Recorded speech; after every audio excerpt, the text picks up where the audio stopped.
Hi అండి, welcome back to my channel Kittu Sunil. ఈరోజు మీ అందరి ముందుకి మరొక వీడియోతో వచ్చేసాను. ఇంట్లోనే సింపుల్ అండ్ టేస్టీగా గోధుమ పిండి స్వీట్ చిప్స్ ఎలా తయారు చేసుకోవాలో ఇప్పుడు నేను చూపించబోతున్నాను. దీనికి కావాల్సినవి అయితే ముందు ఒక బౌల్ తీసుకొని దాంట్లో 2 కప్పుల గోధుమ పిండిని అయితే యాడ్ చేసుకోవాలి. తర్వాత ఇక్కడ నేను చూపించినట్టుగా కొంచెం సాల్ట్ యాడ్ చేసుకొని దాంట్లో 3 to 4 table spoons oil add చేసుకోవాలి. మీకు ఆయిల్ వద్దు అనుకుంటే అప్పుడు దాని బదులు నెయ్యి కూడా యాడ్ చేసుకోవచ్చు. ఇక్కడ నేనైతే ఆయిల్ యాడ్ చేశాను. ఇప్పుడు ఆయిల్ యాడ్ చేసిన తర్వాత ఆ పిండి మొత్తం కూడా బాగా కలిసేలాగా ఇలాగ నేను చూపించిన విధంగా పిండిని అయితే అలాగా కలుపుకోవాలి.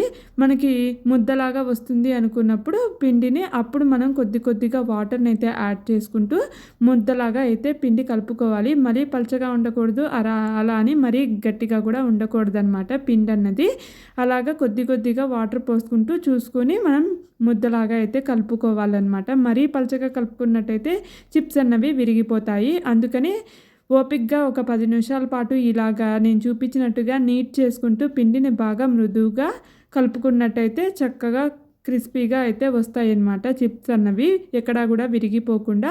అందుకని చెప్పి బాగా పిండిని అయితే మనం కలుపుకోవాలి. అప్పుడే పిండి అన్నది బాగా సాఫ్ట్గా కూడా ఉంటుందన్నమాట. ఇలాగ నేను ఒక 10 నిమిషాల పాటు బాగా కలుపుకున్నాను పిండిని. 10 నిమిషాలు బాగా కలిపిన తర్వాత ఈ విధంగా అయితే వచ్చింది, చూసారు కదా పిండిని. ఇప్పుడు నేను వేలు పెట్టి చూపిస్తున్నాను. ఈ విధంగా పిండి అనేది మనం కలుపుకుంటే సరిపోతుంది. ఇప్పుడు ఈ పిండి మొత్తాన్ని కూడా మనం ఒక 10 నిమిషాలు పక్కన పెట్టేయాలి. ఇప్పుడు నేను మూత పెట్టి పక్కన పెట్టేస్తున్నాను. 10 నిమిషాల తర్వాత మూత తీసి చూస్తున్నాను. చూడండి, పిండి చక్కగా నానిపోయింది కదా. ఇప్పుడు మనం చిన్న చిన్న బాల్స్గా అయితే ఈ పిండిని తీసుకోవాలి. ఇక్కడ నేను ముందు ఒక చిన్న బాల్ని అయితే తీసుకున్నాను పిండిని. ఇప్పుడు ఆ పిండి మొత్తాన్ని కూడా మనం చపాతీ ఒత్తుకున్నట్టు ఒత్తుకోవాలన్నమాట. మరీ పలచగా ఒత్తుకోకూడదు, అలా అని మరీ లావుగా కూడా ఒత్తుకోకూడదు అనమాట. మరీ లావుగా ఒత్తుకున్నట్టయితే చిప్స్ సరిగ్గా వేగవు, అప్పుడు మెత్తగా ఉంటాయి. అందుకని ఇక్కడ చూసుకుంటూ ఒత్తుకోవాలన్నమాట. ఇప్పుడు నేను చూపిస్తాను చూడండి. నేను చూపించినట్టుగా ఈ పిండిని ఒత్తుకుంటే సరిపోతుందన్నమాట. ఇక్కడ చూడండి, ఈ విధంగా ఒత్తుకున్న తర్వాత ఇప్పుడు మనము ఒక చాకు తీసుకొని మనకి కావలసిన షేప్స్లో అయితే మనం కట్ చేసుకోవాలి. నేను ఇక్కడైతే డైమండ్ షేప్స్లో అయితే కట్ చేసుకుంటున్నాను ఈ పిండి మొత్తాన్ని కూడా. మీకు వేరే షేప్స్ కావాలనుకుంటే అలా కూడా కట్ చేసుకోవచ్చు అనమాట. డైమండ్ షేప్స్ అయితే చూడడానికి బాగుంటాయి, పిల్లలు కూడా ఇష్టపడతారని నేను డైమండ్ షేప్స్లో కట్ చేసుకుంటున్నాను. ఈ విధంగానే పిండి మొత్తం కూడా మనము చక్కగా డైమండ్ షేప్స్ వచ్చేలాగా అయితే కట్ చేసుకోవచ్చు. ఈలోగా స్టవ్ మీద నేను ఆయిల్ కూడా పెట్టేశాను, అది కూడా రెడీ అయిపోతుంది కదా. ఈలోగా మనం చిప్స్ అన్నీ కూడా రెడీగా పెట్టేసుకోవచ్చు అనమాట.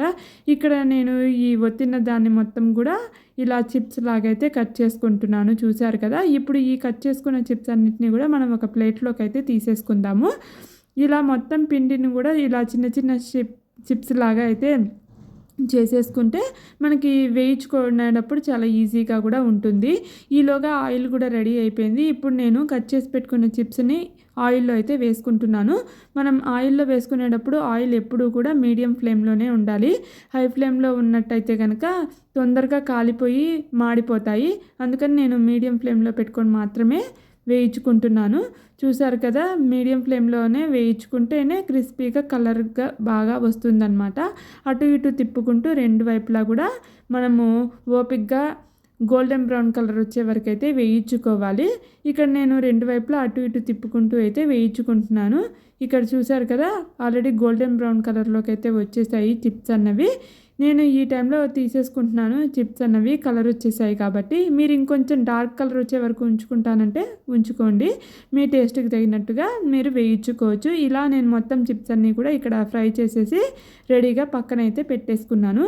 ఇప్పుడు ఈ చిప్స్ అన్నీ రెడీ అయిపోయినాయి కదా. నెక్స్ట్ మనం పాకం పట్టుకోవాలి. పాకం కోసం అయితే మనం గోధుమ పిండి ఏ కప్పుతో తీసుకున్నామో సేమ్ అదే కప్పుతో 1 కప్పు పంచదార, ఇంకో కప్పులో 1/2 కప్పు పంచదార అయితే తీసుకున్నాను. మొత్తంగా 1/4 కప్పు పంచదారని అయితే తీసుకున్నాను. ఇప్పుడు స్టవ్ మీద ఒక బాండి పెట్టుకొని దాంట్లో ఈ పంచదార మొత్తాన్ని నేను యాడ్ చేసుకుంటున్నాను. ఇప్పుడు ఈ పంచదార అంతా మునిగేలాగా ఒక 1/4 కప్పు వాటర్ని కూడా యాడ్ చేసుకుంటున్నాను. ఈ వాటర్లో ఈ పంచదార మొత్తం కూడా బాగా కరిగిపోవాలి.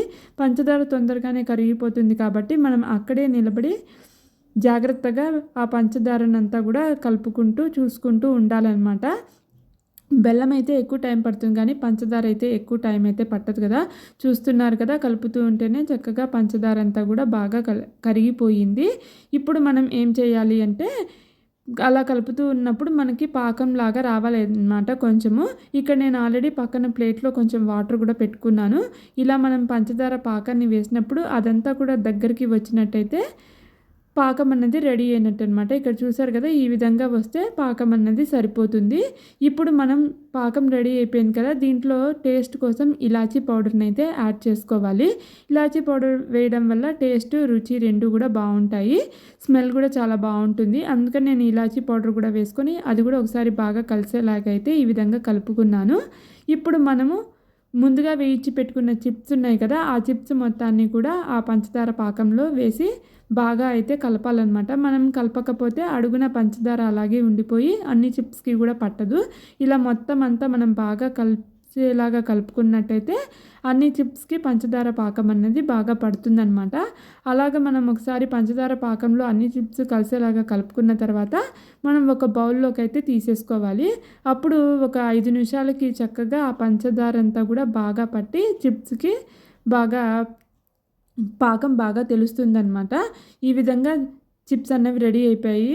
మీరందరూ కూడా ఇంట్లో ట్రై చేసి ఎలా వచ్చిందో నాకు కామెంట్‌లో అయితే చెప్పడం మర్చిపోకండి.